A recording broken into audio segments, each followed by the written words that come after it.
আজকে সকাল সকাল এই একটা খুব সুন্দর উপহারে আমার দিনটা খুব ভালো হয়ে গেছে। এই একটা শাড়ি আমার আজকে প্রাপ্তিযোগ ঘটেছে। প্রথমে তো আমি ভেবেছিলাম যে যখন আমার শ্বশুরমশাই হাঁক দিলেন যে তুই তোর জন্য একটা পার্সেল আছে, তা আমি ভেবেছিলাম হয়তো বা আমি অর্ডার করেছিলাম, ওই যে ডোর ম্যাট বাথরুমের সামনে, সেটা অনেক সস্তা পড়ছিল আর কি, 4টের কম্বো যেটা, সেটা অর্ডার করেছিলাম, হয়তো ওটাই এসেছে। কিন্তু তারপরে দেখলাম যে না, এমন কিছু একটা এসেছে যেটা আগে থেকে পেমেন্ট করাই আছে। তারপর বুঝতে পারলাম যে এইটা অহিন্দ্রিলা পাঠিয়েছে। অহিন্দ্রিলা মুখার্জি, ও আমাকে দেখবেন কমেন্ট করে, অহিন্দ্রিলা পাঠিয়েছে ওকে। তারপরে ও একটা কিছু পাঠাচ্ছে, এটা আমাকে বলেছিল। অহিন্দ্রিলা চাকরি পেয়েছে, খুব ভালো একটা চাকরি পেয়েছে, সেই জন্য বলেছিল যে দিদি তোমাদের পাঠাবো। তো আমি তো আপত্তিই করেছিলাম। প্রথমে বলেছিল যে শুধু বাবাকে পাঠাবে, তাও ঠিক আছে, বাবাকে যদি পাঠায় ঠিক আছে, কিন্তু তারপরে বলছে তোমাদের সবার জন্য পাঠিয়েছি, সেটা মোটেই বলেনি। তা আমারটা দিয়েই আজকে সম্ভবত শুরু হলো আর কি। ও তারপরে জানালাম, প্রথমে তো বুঝতে পারছিলাম না, কারণ প্যাকেটের গায়ে অহিন্দ্রিলার নামটা লেখা ছিল না, যে পাঠিয়েছে তার নামের জায়গায় অন্য কিছু একটা ছিল। তারপরে কিন্তু আমার অনুমান হচ্ছিলো যে ওই হয়তো। তারপর জিজ্ঞেস করলাম, বললো হ্যাঁ। তা যাই হোক, খুব সুন্দর হয়েছে। আমি এটা পরে অবশ্যই আপনাদেরকে দেখাবো একদিন। আমার খুবই ভালো লেগেছে সত্যি কথা। এটা শাড়িটা সবুজ, দু রকমের সবুজ একসাথে। আমার সবুজের সাথে বিভিন্ন রঙের কম্বিনেশনে শাড়ি রয়েছে, কিন্তু ওই দুরকম শেডের সবুজ সেরকম কোনো শাড়ি আমার সত্যিই ছিল না। থ্যাংক ইউ অহিন্দ্রিলা, আমার খুব পছন্দ হয়েছে, আমার মেয়েরও পছন্দ হয়েছে। নিশ্চয়ই যদি আমার হাজব্যান্ড এখন তো কলেজে, সে যখন ফিরবে তাকে দেখালে তারও পছন্দই হবে। খুব সুন্দর শাড়িটা, সিম্পলের মধ্যে স্মার্ট দেখতে, আর এটাকে ঠিকঠাক করে পরতে পারলে, ক্যারি করলে খুব ভালো লাগবে দেখতে। নমস্কার বন্ধুরা, আমার নতুন ব্লগে আপনাদের সবাইকে স্বাগত জানাই। আশা করছি ভালো আছেন সবাই, যে যেখানে আছেন। শিলিগুড়ি শহরে আমরাও খুব ভালো আছি। আমার ডাল লেখাচিনি লঙ্কাগুলোতে একটা ছত্রাকজনিত রোগ হয়েছে, যেটাতে করে ফলন তো একেবারে মানে ফলগুলো সেগুলো সমস্ত শুকিয়ে যাচ্ছে ভেতর থেকে। ওষুধ স্প্রে করতে হবে, কিন্তু সব থেকে ভালো ওষুধ হচ্ছে এই ক্ষেত্রে জল। খুব জোরে মাত্রায় জল দিতে হবে। পাতাগুলো ঠিক আছে, কিন্তু এই যে দেখুন ভেতরগুলো সব কালো হয়ে গেছে। এগুলো কয়েকদিন আগে পর্যন্ত ঠিক ছিল, 2-3 দিনের মধ্যে এগুলো কালো হয়ে গেল।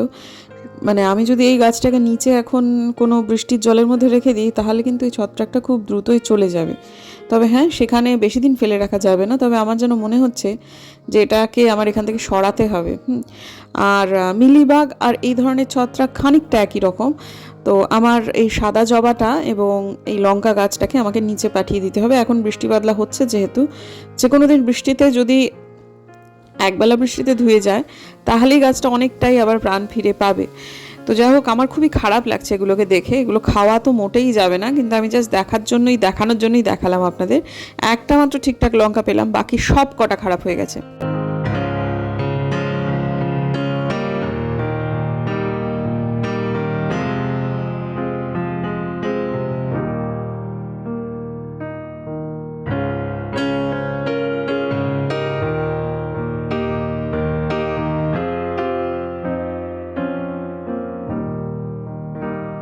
আজকে আমাদের মেনু হচ্ছে খিচুড়ি, মসুর ডালের খিচুড়ি। আর আজকে বোধিসত্ত্ববাবু ফিরছেন না, কালকে ফিরবেন। এটা মসুর ডালের আমিষ খিচুড়ি, যেটাতে অবশ্যই গোবিন্দভোগ চাল দিয়ে হয়েছে। তার সাথে আমার জন্য আছে মাছ ভাজা, আলু ভাজি নিচে থেকে দিয়েছে। আর এইটা হচ্ছে টুকুরের জন্য আলু ভাজা। যখন ফিরছিলেন তখন আমরা সিদ্ধান্ত নিয়েছি যে আজকে খুব সিম্পল খাবো। সে থাকলেও এরকম সিম্পল রান্নাই আমাদের হয়, কিন্তু আজকে অলকা দিয়ে জাস্ট মানে এই খিচুড়িটুকু করে আলু ভাজাটুকু মানে বসিয়ে দিয়ে আলু ভাজাটা কেটে বেরিয়ে গেছে 8 ঘন্টার মধ্যে আর কি। খুব খুশি হয়েছে এরকম আজকে এটাকে তাড়াতাড়ি ছেড়ে দেওয়াতে, খুব স্বাভাবিকভাবেই। এদের তো ওইরকমই তো, নিজেদের মতো করে তো ছুটি এরা পায় না। জবরদস্তি একদিন ধরুন ছুটি নিল, এলো না, সেটাই হচ্ছে ওদের কাছে ছুটি। তো এইরকম করে কাজ মাঝে মাঝে একটু কম হলে ওরা খুব আনন্দিত হয়। টুকুর যখন খেতে বসবে তার আগে ওকে আমি একটু হাফ বয়েল ডিম সেদ্ধ করে দেবো। হাফ বয়েলটা আসলে আমাদের অলকা দিয়ে এবং মিনা মাসে তো করতেই মানে করলে একটু হার্ড বয়েল হয়ে যেত আর কি। আর অলকা দিয়েও দেখছি একটু হার্ড বয়েলই করে ফেলছে, ওদের ওরকম চায় আর কি। সেটা আসলে একটু ছাড়াতে সমস্যা হয়। তো কিন্তু ওটা আমার যেহেতু মেয়ে খায়, সেহেতু আমি মোটামুটি ওটাতে ইউজ টু হয়ে গেছি। তো ও যখন খাবে তার আগ দিয়ে করে দেবো। আমাদের এইখানটায় শীতলা মন্দির হয়েছে জানেন। আজকে অনেকক্ষণ থেকে অনেক মাইকিং করছে। কালকে সম্ভবত বৈশাখ মাসের শেষ মঙ্গলবার, তাতে একটা কিছু বিশেষ পুজো টুজো হবে। সবার কাছে বলছে, কিন্তু মন্দিরটা হয়েছে কোথায় সেটা আমি বুঝতে পারছি না। এখানে একটা কালী মন্দির আছে এই সামনে, একদম মোড়টার কাছে। সেই কালী মন্দিরে কি নাকি এইদিকে কোথায় মাইকের আওয়াজ পাচ্ছি, একটু মানে যাওয়ার ইচ্ছা আছে। কালকে যাব, একটু কিছু চাঁদা দিয়ে আসি, বাড়ির পাশে হয়েছে যখন। তো কালকে বড় একটা কিছু পুজো আছে, একটু আগে থেকে মাইকিং স্টার্ট করেছে।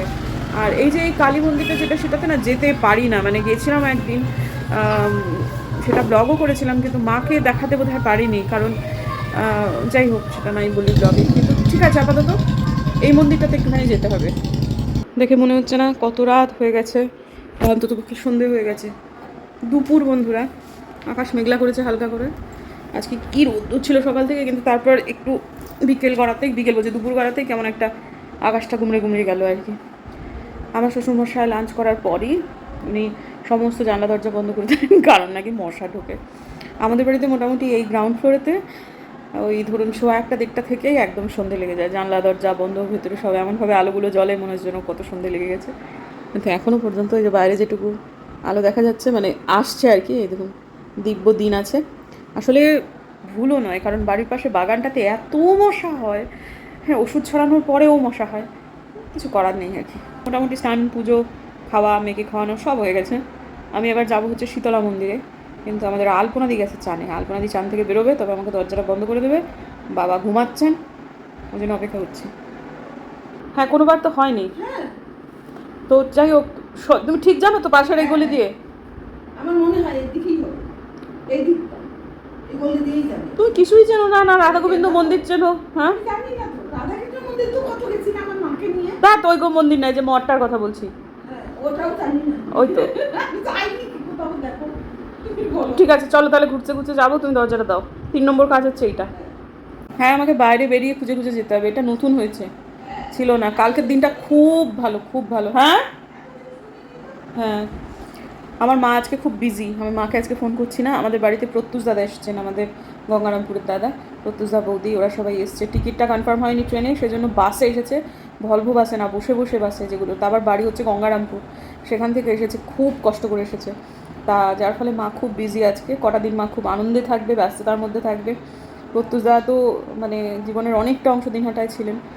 তা মা খুব ভালোবাসেন প্রত্যুষ দাকে। প্রত্যুষ দাই কিন্তু আমার বাবার মুখাগ্নি আমার দিদি করেছে। আমি শ্মশানে যাইনি, মাকে ছেড়ে শ্মশানে যাওয়ার সম্ভব ছিল না, তো দিদি গেছিলো, দিদি মুখাগ্নি করেছে। কিন্তু শ্রাদ্ধটা আমার দাদা করেছে, পুরোহিতের অনুমতি নিয়েই আর কি। মানে মেন শ্রাদ্ধ এবং বাৎসরিকী দুটোই প্রত্যুষদাই করেছে। মানে বাবার মায়ের কাছে প্রত্যুষদা সন্তানই। আমার তো মায়ের প্রথম সন্তানটি অকালে চলে যাওয়ার পর, মানে ভূমিষ্ঠ হওয়ার আগেই মানে মিসক্যারেজ হয়ে গেছিলো। তারপর মানে পরিণত অবস্থায় মিসক্যারেজ হয়েছিল।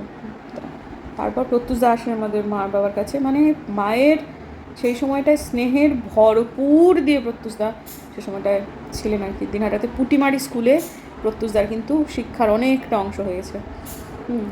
তারপর আরেকটু বড় হয়ে তারপর বাবা ওকে পাঠিয়ে দেয় গঙ্গারামপুরে। প্রত্যুষদা হচ্ছে আমার নিজের মেজ জেঠুর ছেলে, এসেছে আমাদের বাড়িতে, ব্লগও আছে প্রত্যুষদাকে নিয়ে।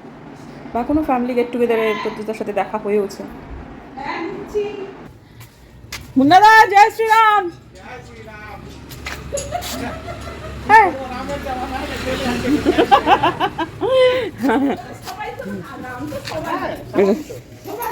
আমি তো বলি হিন্দু মুসলিম কত আছে, সব রাম। সবার আছে না। উনি তো পুরুষোত্তম রাম। আচ্ছা, এই যে মন্দিরটা কোথায় হয়েছে? কোনটা? শীতলা মন্দির। এই যে এইখানে আমার বাড়ির পিছনে। ও, এই রাস্তা দিয়ে যাবো?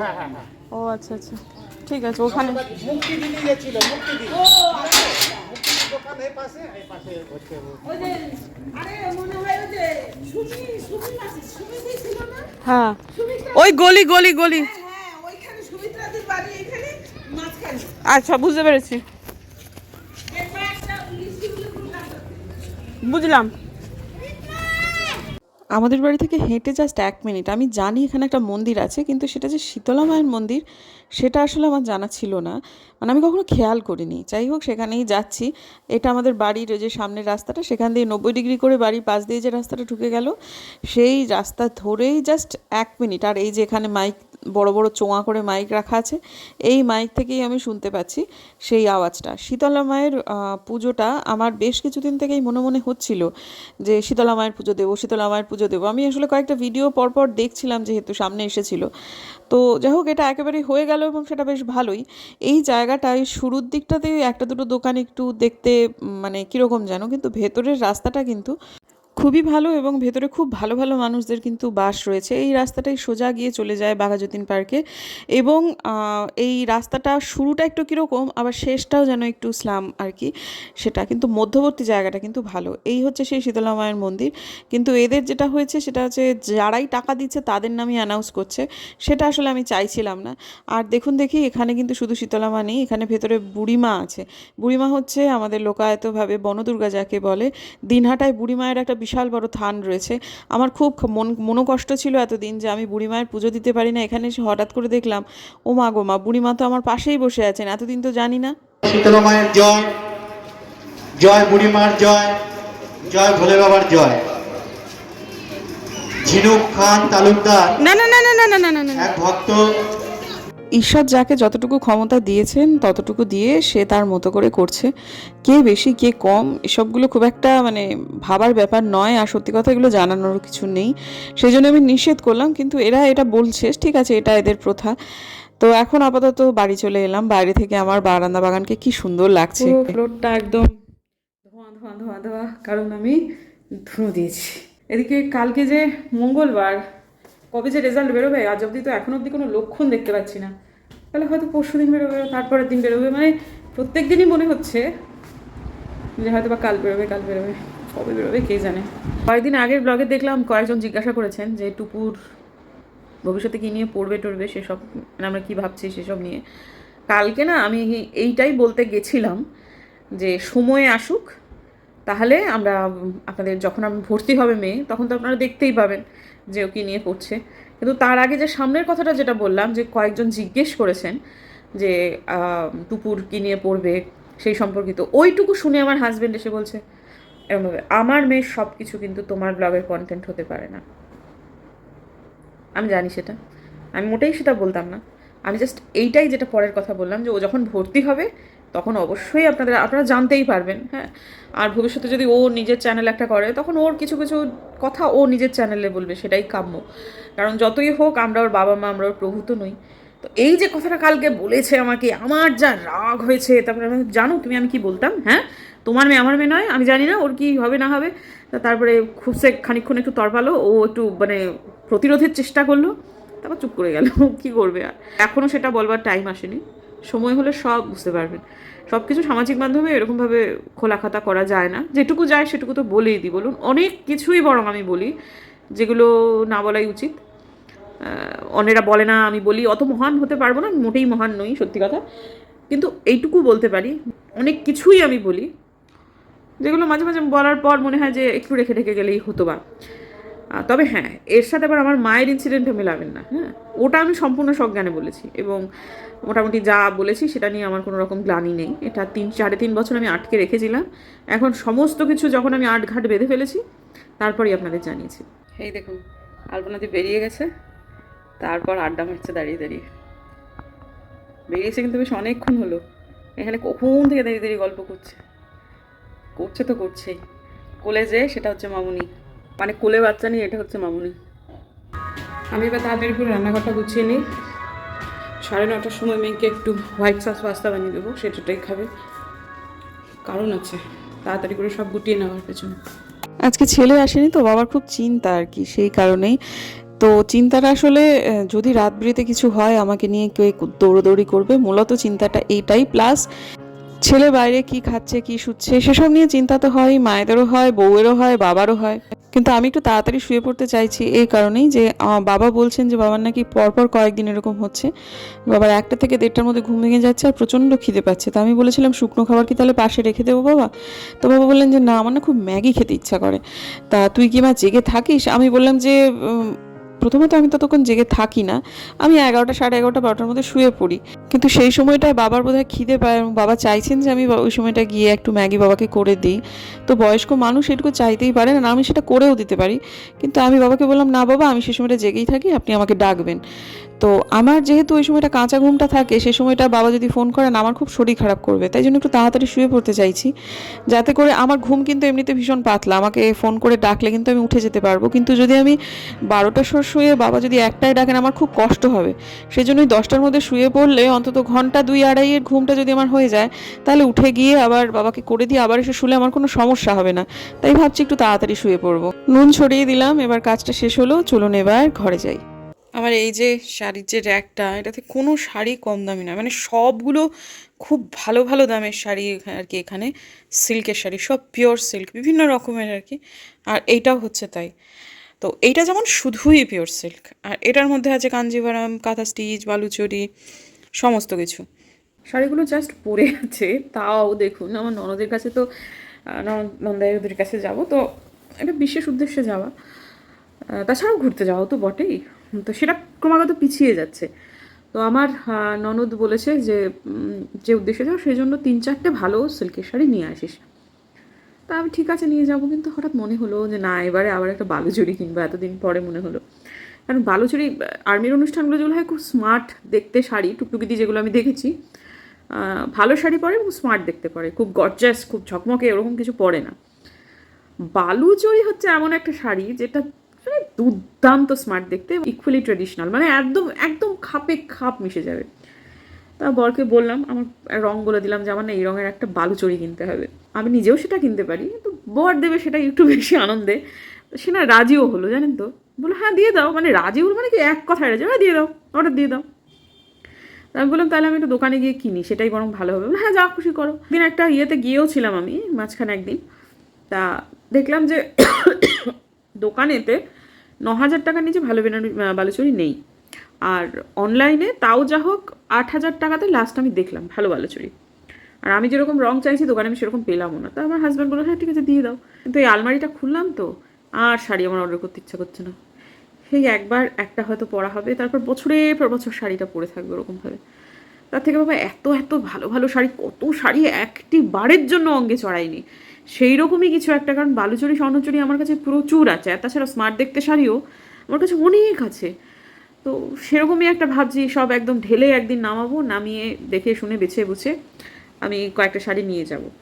তা আর ইচ্ছা করছে না আসলে, কিন্তু আমার আবার মনের ভেতর একটা ইচ্ছা তৈরিও হয়েছে যে আমি একটা বলেই দিচ্ছি, একটা ক্রিম কালারের বেস, তার উপরে লাল সুতোর, মানে লাল পাড়ের একটা বালুচরি, সুতো নয় লাল পাড়ের একটা বালুচরি কিনবো আর কি। তো সেরকম পেয়েও ছিলাম অনলাইনেতে, একদম পিওর বালুচরি, কিন্তু সেটা আর এখন কেন জানি না কিনতে ইচ্ছা করছে না। আপনারা আমাকে একটু উদ্বুদ্ধ করবেন যাতে আমি শাড়িটা কিনতে পারি, ওই জন্যই কথাটা বললাম, শাড়িগুলো দেখালাম, মানে ওই আর কি ওপর ওপর, কারণ হাতে টাকা আছে, শাড়ি ইচ্ছা করলেই কিনতে পারি। কিন্তু ওই প্লিজ একটুখানি আপনাদের কাছ থেকে মোটিভেশন চাইছি আমি, আপাতত ধার প্লিজ, যদি আমাকে মোটিভেশন ধার দেন তাহলে আমি কোনো একটা ব্লগে আপনাদের মোটিভেশন ফিরিয়ে দেবো আবার, কারণ এই কাজটা করতে আমি খুব ভালো পারি, কিন্তু মাঝে মাঝে আমার তো একটু আপনাদের হেল্প লাগে, বলুন প্লিজ একটু সাহায্য করবেন। হ্যাঁ, আপনাদের কমেন্ট পড়ে যাতে আমি শাড়িটা তৎক্ষণাৎ অর্ডার দিয়ে দিতে পারি, সেই মনোবলটা আমাকে একটু দেবেন। বৃষ্টি চালু হলো, হ্যাঁ ঠিক আছে, আজকের দিনের জন্য শোবো, ব্লগটাকেও এন্ড করবো, আর কোনোভাবে আমি ব্লগ এডিট করবো না আজকে, হলে মুশকিল হয়ে যাবে। মেয়ের খাওয়া দাওয়া সব হয়ে গেছে, রান্নাঘরও গুটিয়ে ফেলেছি, 10টার জায়গায় ভেবেছিলাম 10টার মধ্যে শোবো, দেখুন বাজে ঘড়িটা অল্প একটু ফাস্ট, কিন্তু তাও এখানে যখন বাজে 10টা 35, তখন এখন বাজে হচ্ছে 10টা 25, হ্যাঁ 25 না 20, 15 মিনিট ফাস্ট। ঠিক আছে, আর কি, শুয়ে পড়ি এবারে, পোশাক আশাক ছাড়ি, ব্রাশ টাশ করে নিয়ে তারপরে প্রেশার ওষুধটা খেয়ে নিই, শুয়ে পড়ি, কারণ একটা সময় যদি আমার বাবা ডাকেন তখন আর উঠতে কষ্ট হবে এরপর। চলুন বন্ধুরা, দেখা হচ্ছে এবং কালকে একটা নতুন ব্লগে। যদি আমার ভিডিও ভালো লাগে সাবস্ক্রাইব করবেন, পাশে নোটিফিকেশন বেলটা অন করবেন, যাতে ভিডিও দিলেই নোটিফিকেশন চলে যায় আপনাদের কাছে। দেখা হচ্ছে আগামীকাল, ততক্ষণ